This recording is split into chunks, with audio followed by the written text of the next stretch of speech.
Welcome back to the Neuroscience Meets Social and Emotional Learning podcast, episode number 97.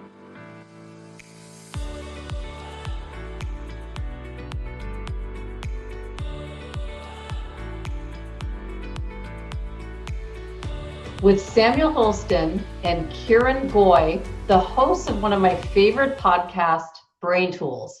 This podcast focuses on practical brain science for everyday people. Samuel and Kirun provide engaging, science-backed episodes to help you to learn how your brain works when it comes to sleep, stress, communication, and so much more. What I love about their podcast that's different from others, besides the fact that these guys are absolutely hilarious while covering a very serious topic, is that they offer a regular episode, then they have a 20-minute breakout episode with 6 practical brain tools or steps that you'll need to master to be successful with the brain tip for that episode. It's a great way to access the strategies quickly and easily to ensure implementation. I first met Samuel on LinkedIn when we first connected last summer, and we became immediate friends with neuroscience and emotional intelligence in common. At that time, I had no idea just how much I would learn from their podcast, and that we would check back in with each other occasionally, offering ideas, suggestions, tips, and encouragement for each other. I learned that Samuel began studying neuroscience at age 15, and I immediately asked him to be a guest on our podcast. It took a few months, but when we were finally ready, I grabbed this opportunity to speak with him today. So here's a bit about Samuel. On top of being the co-host of the Brain Tools podcast, he's a freelance copywriter from Melbourne, Australia. He says he's not a scientist, but he's been obsessed with the brain and cognitive science since he was 15 years old. A bit about Kirun. In addition to being the co-host of the Brain Tools podcast, Kirun Goy is the director of Elevate Education, where he co-founded the Singapore branch that helps over 40,000 students each year across 10 countries in Asia with workshops and online learning courses focused on improving learning skills. I can't wait to introduce you to Kirun Goy and Samuel Holston.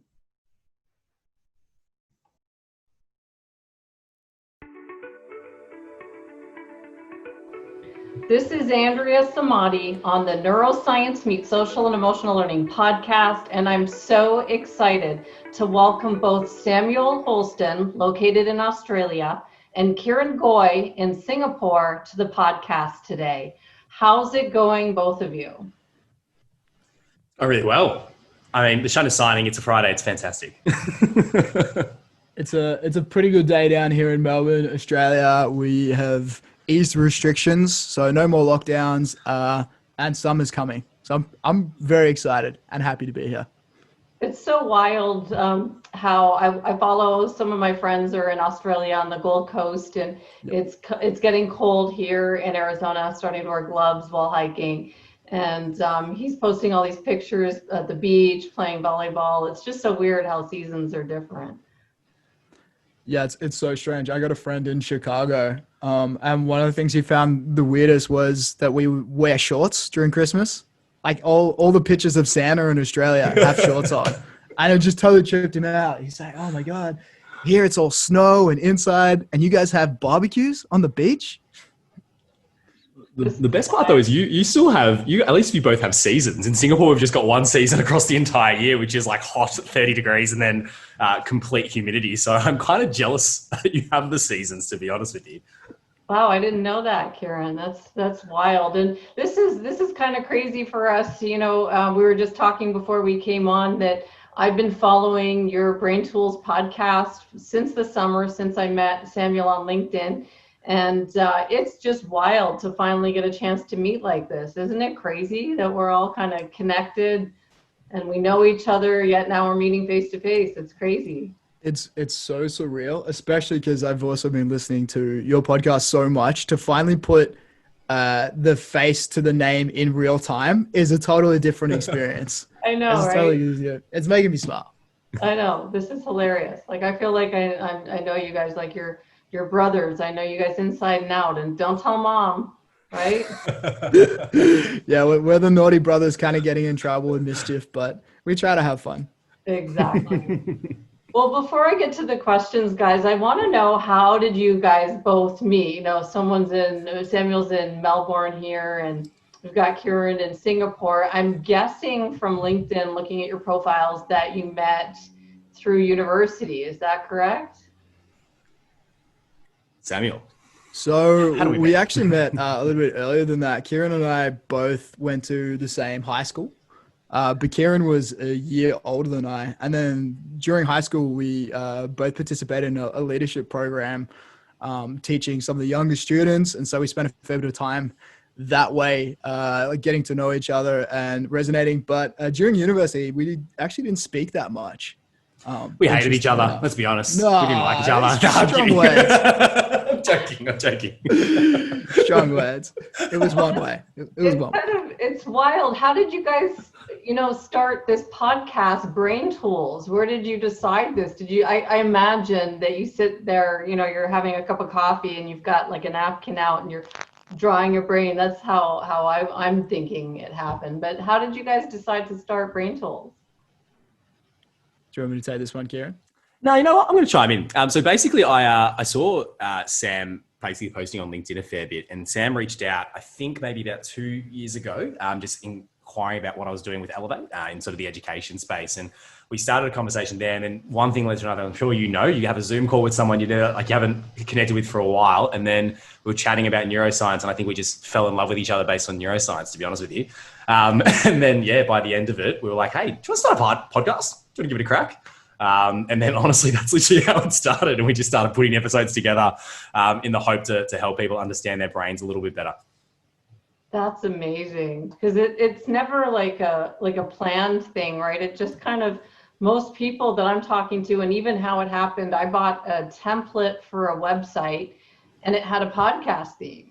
And my web designer, and I was behind the design of the website too, but he goes, you can just delete the podcast part. And I was already interviewing people and putting them in this membership area. And I thought, well, you know what? I might as well just figure out what this RSS feed thing is and then just launch the podcast. And so it's never like a planned thing, like, oh, I'm going to do this podcast. It just kind of falls into your lap. Or do you think?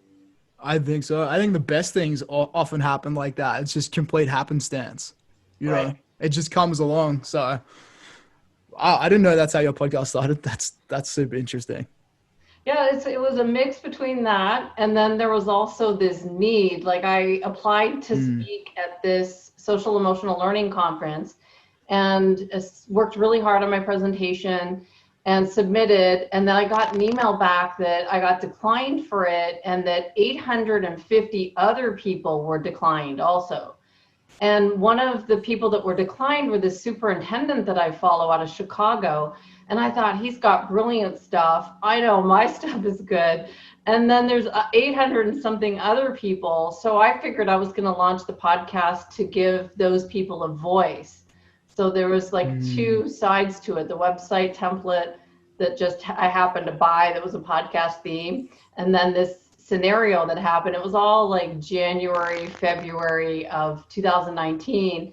And then I was like just sitting there going, how do I do this? Just Googling the steps and figuring it out. So that's really where it started. I love that. That's a great origin story. It started from like a true need, which is kind of the same for us. I remember when we were first talking, we both said it's crazy how much understanding the brain helps everyone in their everyday life, and yet barely anyone understands how their brains work. And so that was the big thing for us, was overcoming that and helping, propagate this information about how your brain works in ways most people can understand, because it's so important. Totally. And when I got declined to speak at that thing, the superintendent, he's reached out to me like throughout this whole thing, probably one of my biggest supporters. And he said, imagine if you got chosen to speak and you were in front of like maybe 100 people, and the reach for where we are now, like over 110 countries, we're just under 38,000 downloads of the podcast. And we would never have seen that, I don't think. So you just never know, right? You never know. It's the old silver lining thing. Talk about alternate histories. That's pretty amazing though. 110 countries. That is mind-boggling. Congratulations and well done. Do you guys ever look at your statistics and see like how many countries you're reaching? Do you guys ever do that? It's a not good enough. question. Not really, to be honest with you. I think we just always assume that people from Australia are listening to our stupid accents, to be honest with you. It's kind of eye-opening. It's like a geography lesson when I go into the statistics and see who's listening where and what countries. And I'm like, I don't even know that country. And I'm writing them all down, and then I'm counting them, keeping account. It's been like more education, doing this podcast, researching, learning about people, and then actually having to ask them questions. You have to know what you're asking them. You can't just say, hey, how's it going? Let's talk about what the book that you've written, and then you don't have anything to say about it. So I think it's quite an education doing this. It's been amazing. Do you guys agree it's been good for you? Yeah, I think we totally agree. We were talking about this just the other day, and the research that goes into each episode, you learn more about the neuroscience than you had previously when you really do a deep dive. And so we always find that like the podcast is almost like teaching a lesson to ourselves to make sure we're consolidating the information and we know what's going on. And the fact that like your podcast, other people can benefit from listening and being, a wallflower, all the better. Totally agree. There's also that endowment effect where when you teach something or you have to pass information on, the process in doing so helps you better comprehend and understand it yourself, and also improves overall retention. So in a way, we're helping ourselves as we help other people, which I think is pretty amazing. And maybe you find that the same.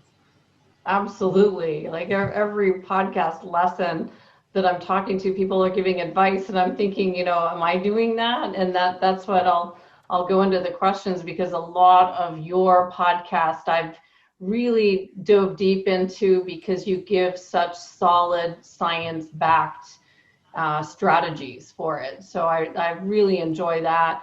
And I don't have the neuroscience background. I am working on a neuroscience certification with Mark Robert Waldman, my researcher. It's a year-long certification, a study program. I'm always behind. I'm never up to date with what we're supposed to do. And oftentimes he gives us work to do, and I look at it and I have no idea what it's about. But then someone on a podcast will mention something about it, and I'll start to make the pieces and put the pieces together. So it's definitely the best education that I've ever had, for sure.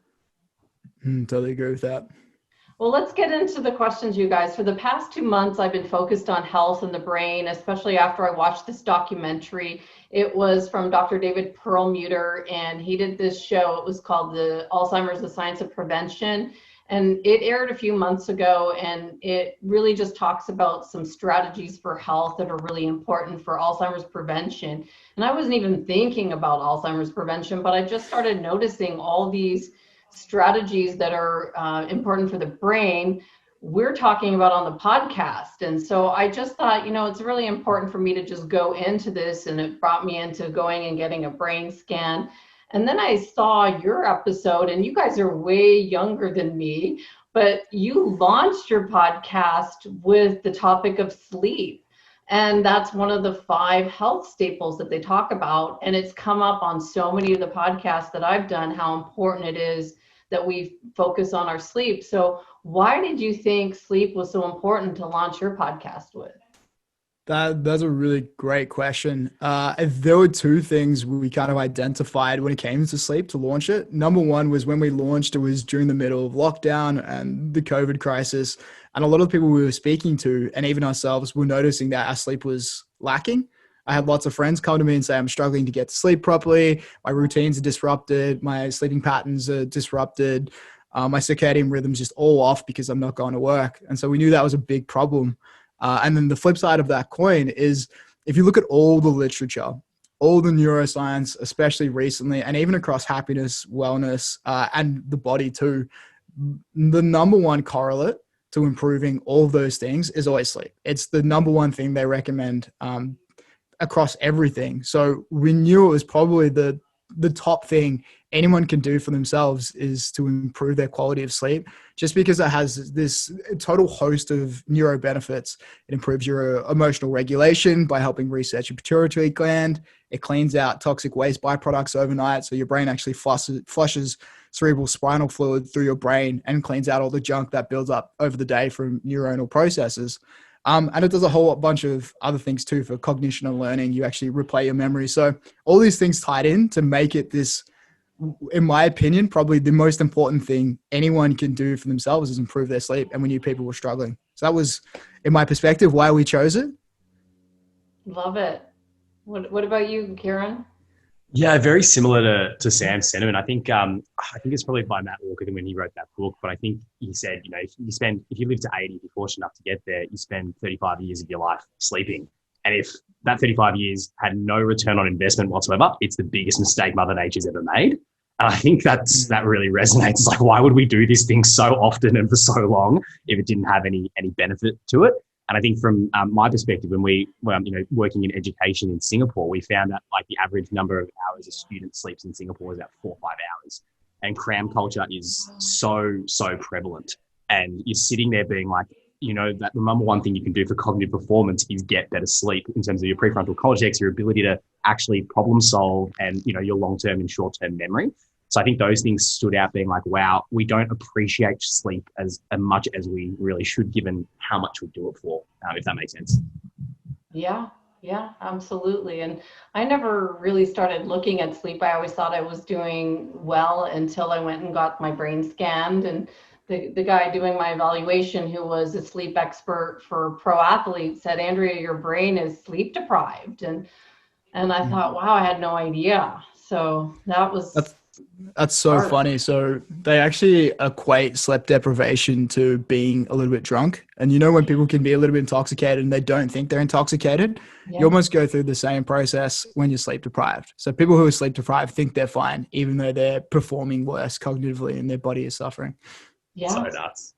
It is crazy. It is crazy. I remember reading this guy's book, Dr. Shane Creato, and he talks about the fact that just a couple of hours of sleep deprivation, and it equates to like 2 or 3 drinks. Yeah. And driving and being sleep deprived is the same as drinking and driving. And it's just a wild comparison to think. And it just makes sense because when you're tired, you're not aware. You're just not. And yeah, that was eye-opening for me.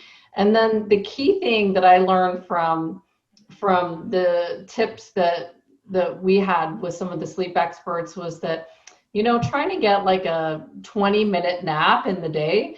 And I've always thought, well, that's kind of lazy, like, get a nap in the day. But I didn't know where else to put it because I'm getting up so early and I'm jamming in exercise that I need early in the day. I didn't know where else. And then he starts talking about the fact that Google has these sleep pods and it's acceptable for Google now. So why wouldn't somebody working from their home think that it's okay to get a 20-minute nap? It's just that shifting of your mindset. It's not shift. lazy. Yeah. Totally. They also, NASA did a study and they found that when their pilots took a 26-minute nap, that performance improved by over 40%. Yeah. So, I mean, if NASA is recommending you do it, then maybe it's a good idea, is the way I saw it. We've got all the big players. Hey, we've got Google here, we've got NASA here. We've got to listen to somebody.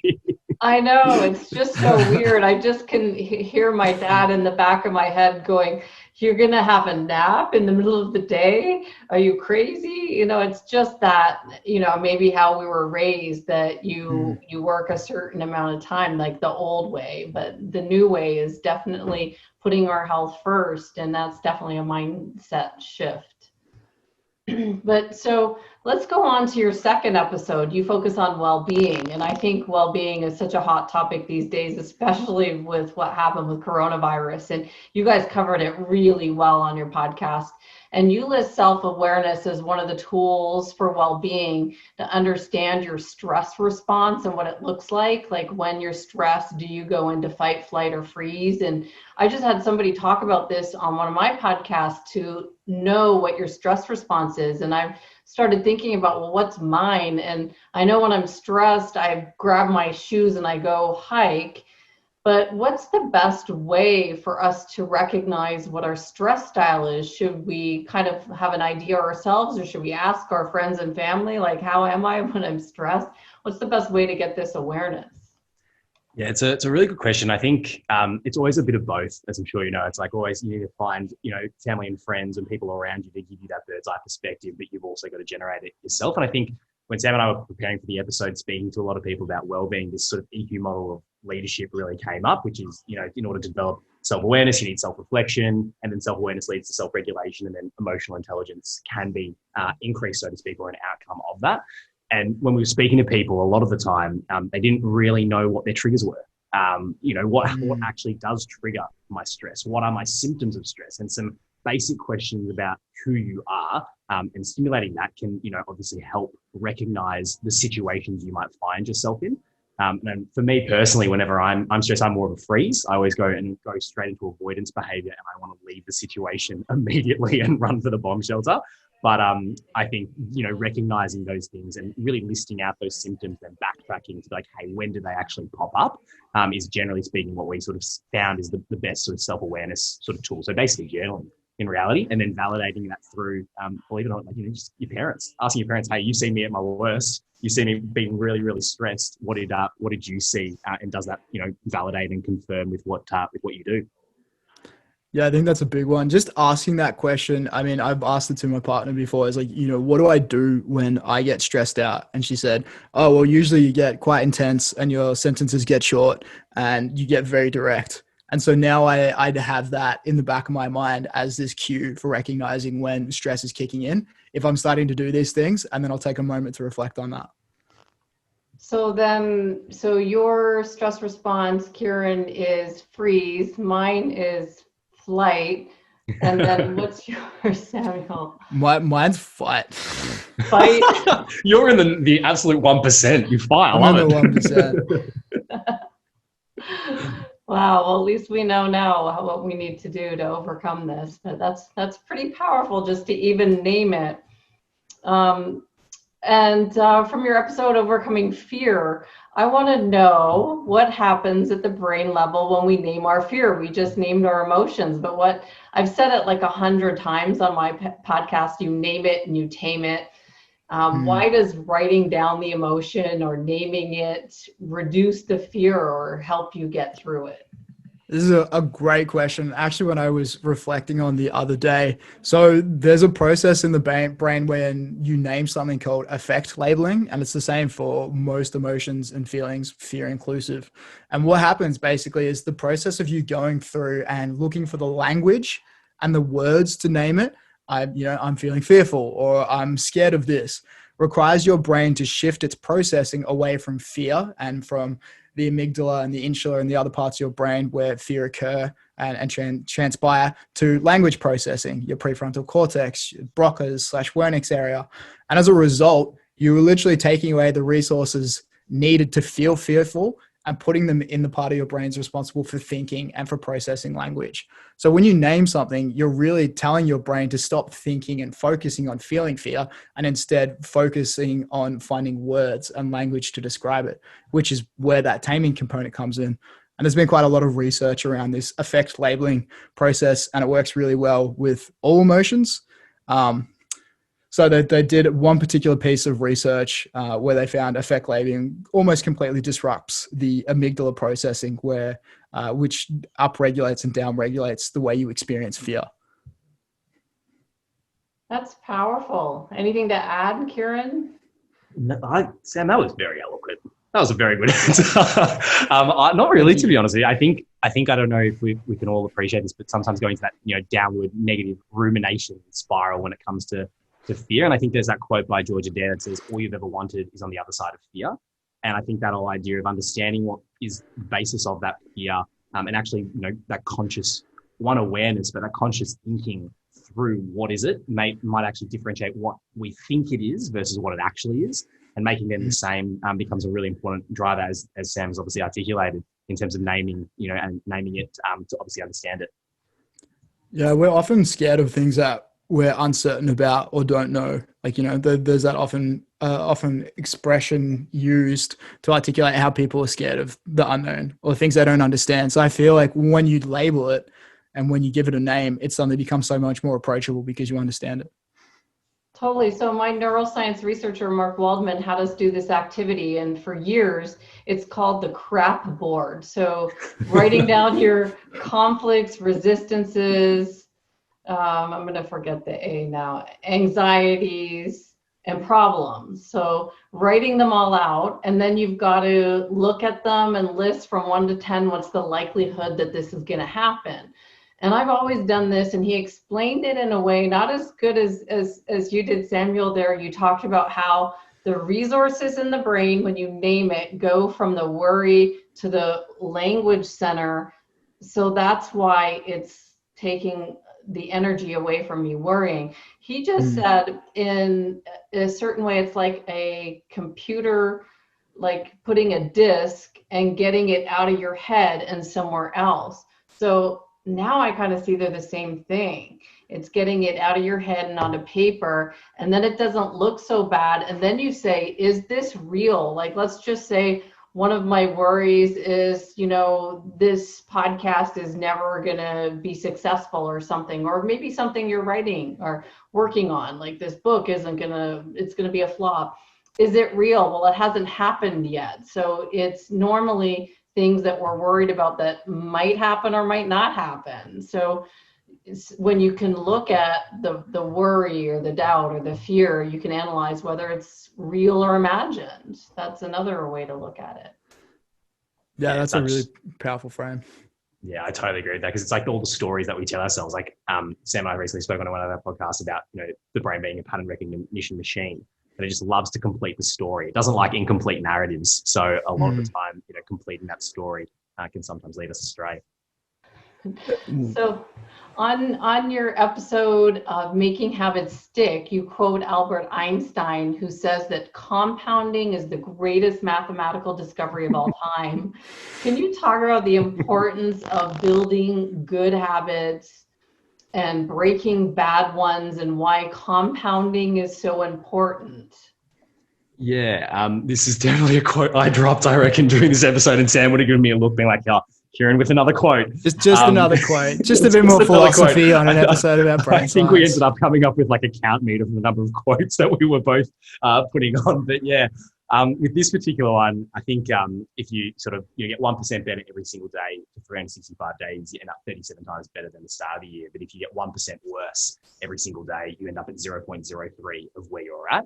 And it was the whole idea that what are our actual habits? They're our personal automations. Like, we're talking about automation in the business world so much, and just in the world generally. But the whole idea of, I think, from James Clear's Atomic Habits, which we speak about here, is you've probably got 60 to 80 conscious habits that you've got, and it'd be very interesting for anyone to say, hey, what are my positive habits and what are my negative habits? And actually listing all those habits out with a plus, with a minus, or with a neutral.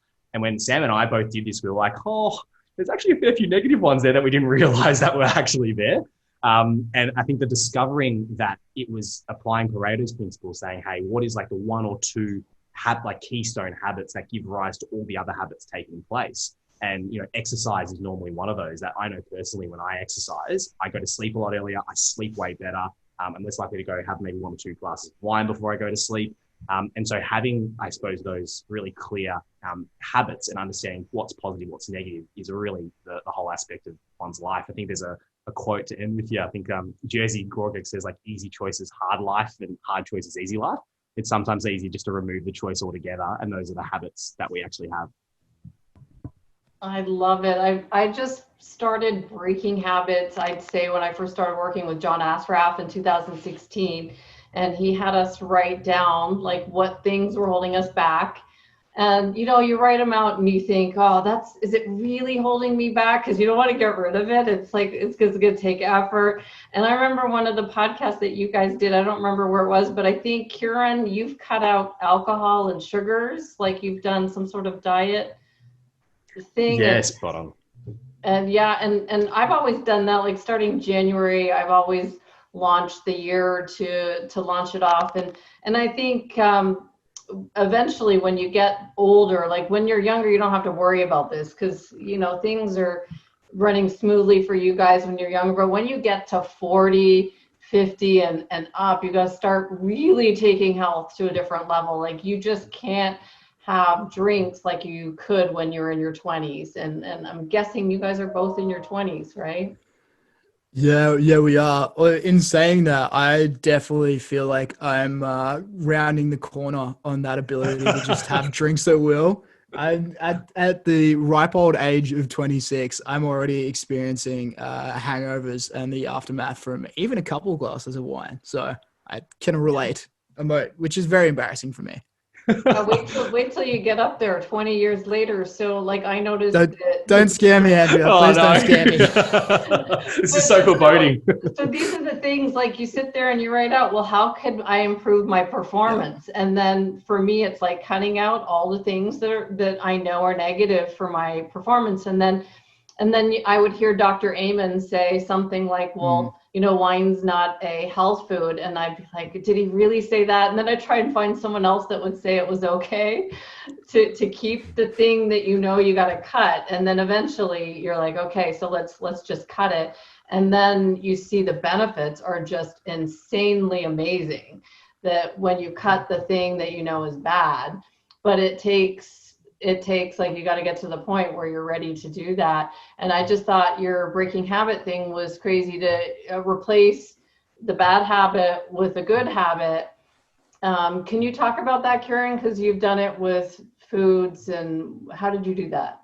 Yeah, it's a good question. I think that was at the start of this year. So I took basically 6 months off drinking and changing my diet and exercising.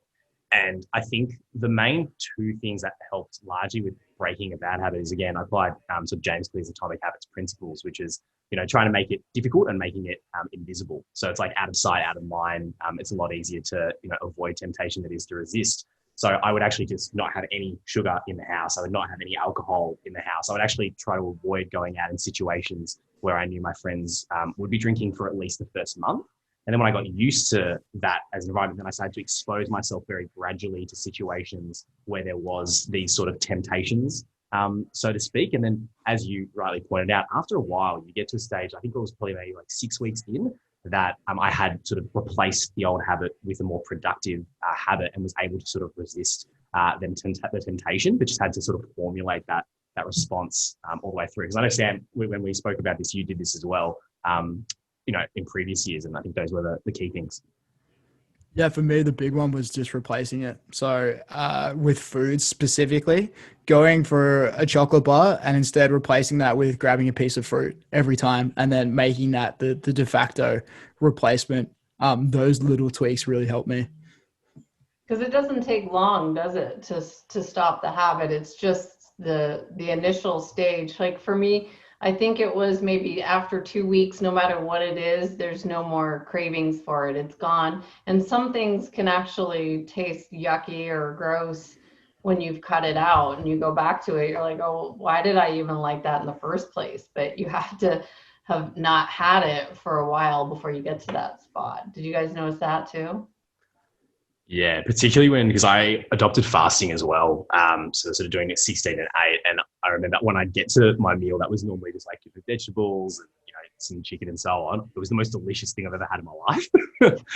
When I had it for the first time, I'm like, this is amazing. And then I remember I had I sipped up once and I had Shake Shack once, and my body felt horrific afterwards. And I didn't realize until that point that I got so used to a different diet and lifestyle that I really avoided it like the plague afterwards.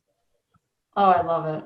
I love listening to this kind of stuff, but it really helps to hear your podcast because you really talk about it from the brain level. So I encourage anyone listening to go and listen to these episodes. They're powerful. And I don't know what episode this came from, but the notes that I wrote were at the top of the page of where I take my notes on my podcast. So I know I learned it from you guys, but can you talk about how opioids are 1,000 times more dopamine than sex, what we would think to be the most pleasurable? Because I'd love to understand how we could maybe monitor where we are with our dopamine levels and find healthy ways to increase it so that we don't turn into drug addicts. Yeah, it's a really good question. I think from mine, I remember saying this I think it was on the addiction episode, and when we talk about habits, they're sort of basically our deep learning mechanisms. It's all about goal-directed behavior, which is why dopamine has been so important for us to get to do stuff, which is tied with motivation. And I think when we were going through this, we found out that the normal is about 50 nanograms per deciliter. On your best day, you're around about 100 nanograms per deciliter, which is akin to sex, which is around 92 to 100. On your worst day, you're at about 40. as well. So it's only a little bit of a drop off. And then we found out opioids was like 1,000. And we're sitting there scratching our heads being like, what on earth is going on here? And the mechanism for opioids, more on the neurochemistry and neurobiology, is, that it mimics the shape of the neurotransmitter dopamine and, aids the reuptake or inhibits the reuptake of it. So you're basically flooding your dopamine with, flooding your brain with dopamine every time you have these opioids, which leads to that sort of increase in sensation or the correlation between pleasure and the amount of dopamine that is present, which was crazy when we saw that. We were like, this is unbelievable. Yeah. I put it in bold. I was like, it was insane. What? And it really gives context to why some things are so addicting. If sex is 100 nanograms and an opioid is 1,000, there's a reason it becomes so addicting and so easily addicted to. And there are some ways you can healthy ways you can increase dopamine and monitor it throughout the day. And this is something we talked about a little bit off air. But one of the big things I think is making sure your body has enough of the raw ingredients. So the precursor to dopamine is called tyrosine. It's an amino acid. It's really, really prevalent in things like almonds, bananas, and certain fish. So making sure your body has enough tyrosine to build dopamine in order to have that in your brain is probably step number one. Now, the caveat being there is bioavailability. You can't just go and eat 1 million bananas and be the happiest person in the world. It doesn't work like that, unfortunately. Why not? Why is this not working? It's not a cheat code. It's not a dopamine cheat code. But that's kind of table stakes for having enough in the first place. And then the second thing is really just increasing the events and experiences you have that flood your brain with dopamine. So, playing sports, getting wins, doing things that you love and bring you pleasure, having good conversations with people you really enjoy. All these things release dopamine into the brain because they're socially rewarding or they're intrinsically rewarding. And so they can increase your levels of dopamine naturally in really, really healthy ways. Very helpful. Very helpful, because as soon as I saw that, I thought, well, good thing I've never been a drug addict, because I could see how it happens 1,000 times. I just was like, whoa, no wonder there's such a problem with it. They should really be talking about the connection there with the brain and why it's so addictive for people. Like, especially if you think back to how health conscious people like Prince got addicted. It can happen to anybody. Yeah, it can. It's a massive biofeedback hack, basically, these drugs. They trick our brain into wanting them because they're just so out of this world in terms of the pleasure sensation and the motivation they provide to the brain. Yeah, it's good to know. And I wish we were kind of taught this in school, but they definitely... One day. Agreed. Yeah. But so in your Breaking Everyday Addictions episode, where that came from, can you talk about dopamine fasting and why it's not at all effective? And the crazy thing about this was that I actually had a Twitter message from someone that I hadn't heard from in a while. And they just shot me this message saying, what do you think about dopamine fasting? And I hadn't even heard about it. And then he sent me this article from Silicon Valley about these tech guys that were encouraging taking tech breaks. And then I heard it on that episode. Why do you say that tech breaks don't work with the brain in mind? So I think there's a bit of a disclaimer here, and the problem is the way it's labeled. So the idea of doing a dopamine fast is basically impossible, because every time you move, every time you breathe, every time you think, every time you talk to someone, your brain is releasing dopamine. So if you were to fast from that, you'd be experiencing, you wouldn't do anything. You'd probably die. Like the brain uses dopamine to encourage you to do every single thing. Every life-centric thing is dopamine driven. So you can't really fast from it. And I have read those Silicon Valley articles with all the tech pundits and gurus talking about dopamine. Sam had the biggest rant about this. This is the funniest thing. I did. I got a bit of a bee in my bonnet because it's one of those things that comes around as being really popular.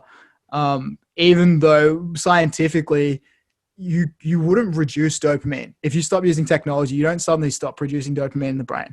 And so you're not really fasting from it.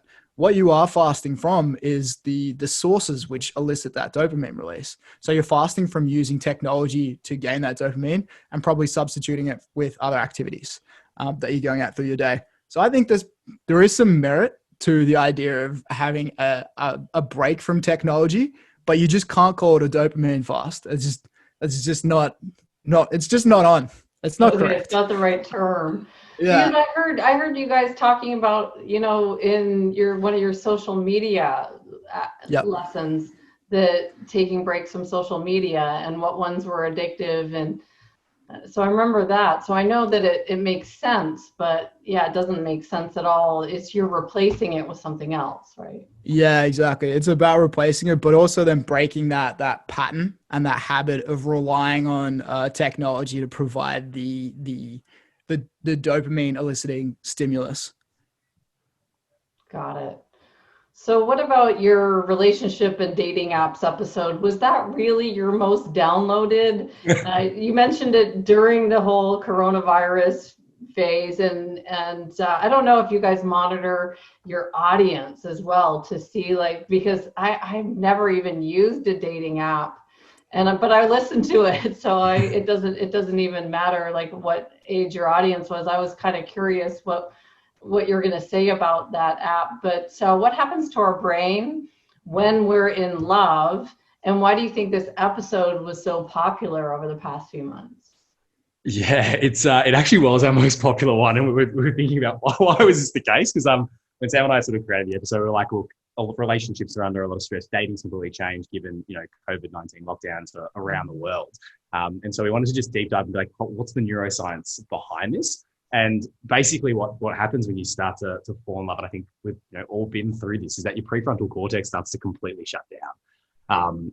Absolutely, like you start to get those rose tinted glasses. And you've got testosterone, you've got estrogen, these hormones driving that behavior in terms of your sexual appetite, and then you've got dopamine and serotonin, which are part of the reward centers that are linked with obviously the addictions we spoke about. So you literally get addicted to love, which is pretty nuts to think. And that feeling of you can't think, you can't breathe. You're like, wow, I need this person in my life right now, and you can't put down my phone. And then you've got oxytocin and vasopressin that play a role in creating monogamous relationships after the 18 months. But what we were trying to petition for was we wanted to get the emojis to replace love hearts with brain hearts, simply because it's the heart palpitations are the outcome or the physiological response of what's actually going on in the brain. And we thought that I think that's when people realize, oh wow, what's the scientific lens of love? We haven't really thought about that too much. We think about the romanticism behind it as opposed to the practical neuroscience of what's going on in our brain.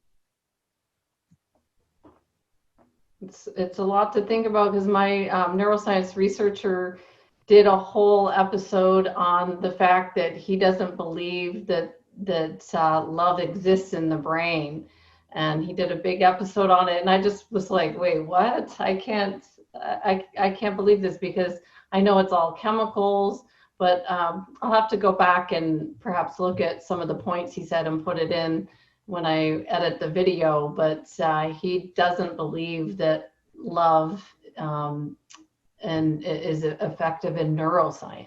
So I'll have to look at it.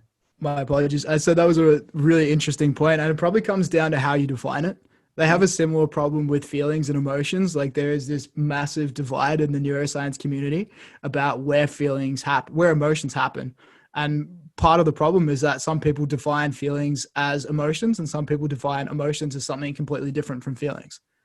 So this plays out in so much of the literature and so much of the research where it's more, oh, this is what it actually is, and this is where it's happening. And then someone else says, no, this is what it is, and this is where it doesn't happen. Definitions are important. Absolutely. So I want to thank you both so much for the shout out in your last episode on taming your emotions with brain science. And I was listening to the episode and taking notes, and because right now taming my emotions is something I'm always working on, especially with raising two kids. And there's always something crazy that's going on, and I'm trying to live by example and not always doing well. So when you quoted me in there, I was caught off guard, but then I actually thought about it and I thought, well, I'm much better now than I was 5 years ago, because I've been practicing meditation. So I'm able to put that pause in there that you talked about. So I created this graphic on that episode because I thought this is such important stuff. And then that graphic just blew up on all my social media. Some of my old bosses started sharing it. And I thought, well, this is great because I'm going to be talking to you guys in a couple days anyway. But why is this pause so important? You said something like you've got to stop the loop, create a pause because your brain becomes impaired when you're angry. So why do we need to stop and create that pause to stay in control of our emotions? That is a really great question. It's analogous to imagine like a factory, right? And our brain's the factory. And when we experience a really intense emotion, it's like something breaking down. Maybe there's a fire happening or a machine's breaking down. If in that moment you try to change the entire factory, it'd be chaos. There's all these things going on. But say you wait an hour or two for things to subside, everyone would be a little bit calmer in the factory. The emergency and the threat's no longer there. Suddenly making decisions as to how do you prevent that next time is a lot easier. And how it works in the brain is basically in that moment when you're experiencing that emotion, that's when the brain is experiencing the most intensity. Your brain's flooded with the neurotransmitters, whatever they may be. The parts of your brain associated with whatever feeling you're experiencing are most active. So if you take a second to pause, then what happens is the brain basically calms down. And the excitation that happens from all those neurotransmitters, from the experience you had that caused that emotion, start to subside. And as a result, you kind of shift resources back to the thinking part of your brain, your prefrontal cortex. You regain control just by pure fact of waiting and allowing those areas that had flared up to calm down a little bit.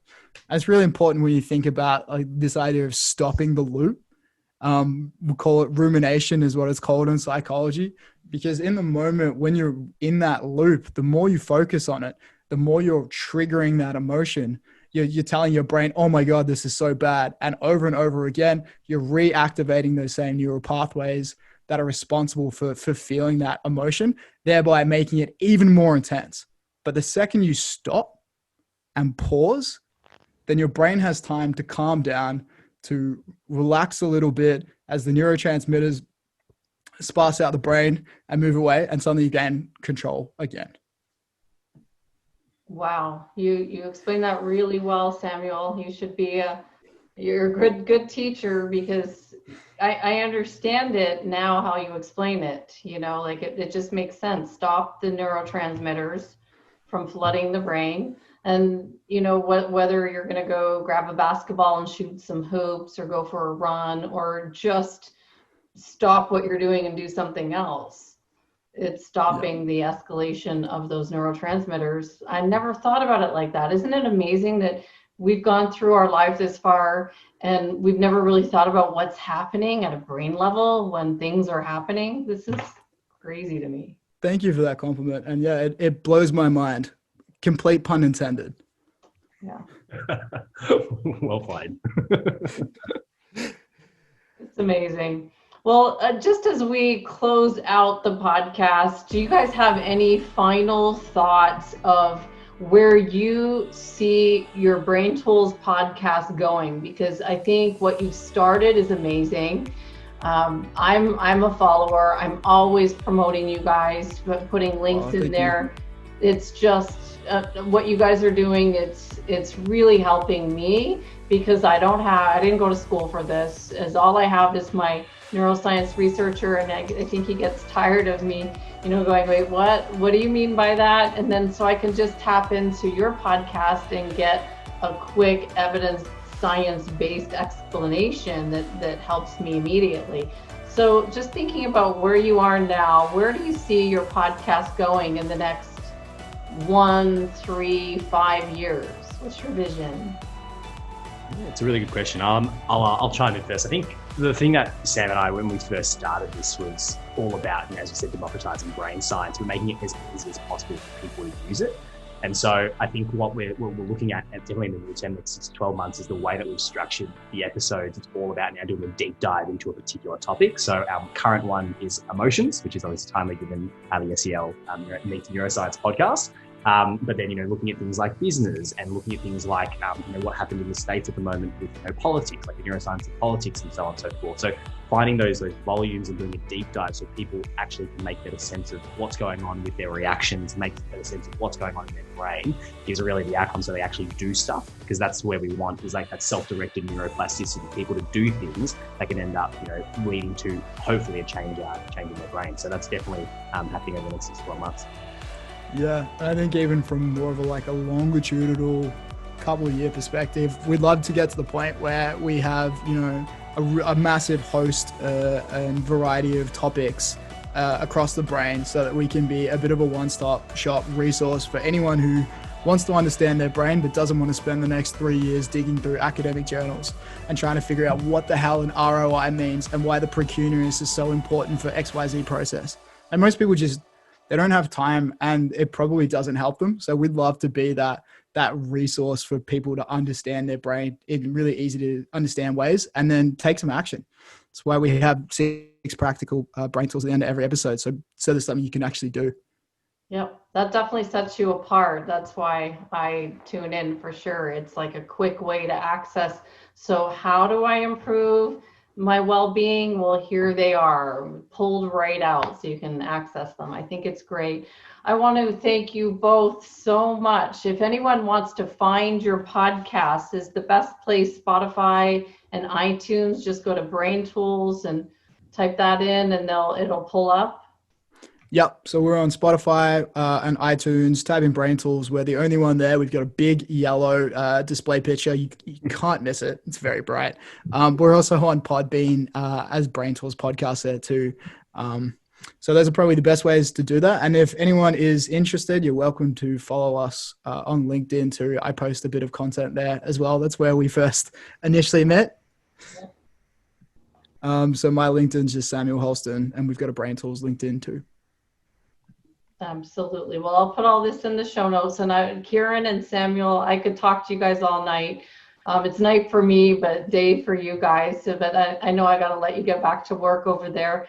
And I want to thank you both so much for taking the time to do this, because when I first met you on LinkedIn, Samuel, I asked you right away, as soon as you said you've been studying the brain since you were 15, I thought, well, I want you on my podcast. So it's taken this long, but I knew I needed to have you guys, and it's just been so much more fun, I think, to have followed your show rather than just have grabbed you in that first week. And then I didn't even really know what you guys were capable of with your podcast and what you're focused on. So I just want to thank you both for doing this and for all you're doing for the field of neuroscience, because it's helping me immensely. And I know everyone that tunes in and everyone that I've referred to has said the same thing. So thanks so much, guys.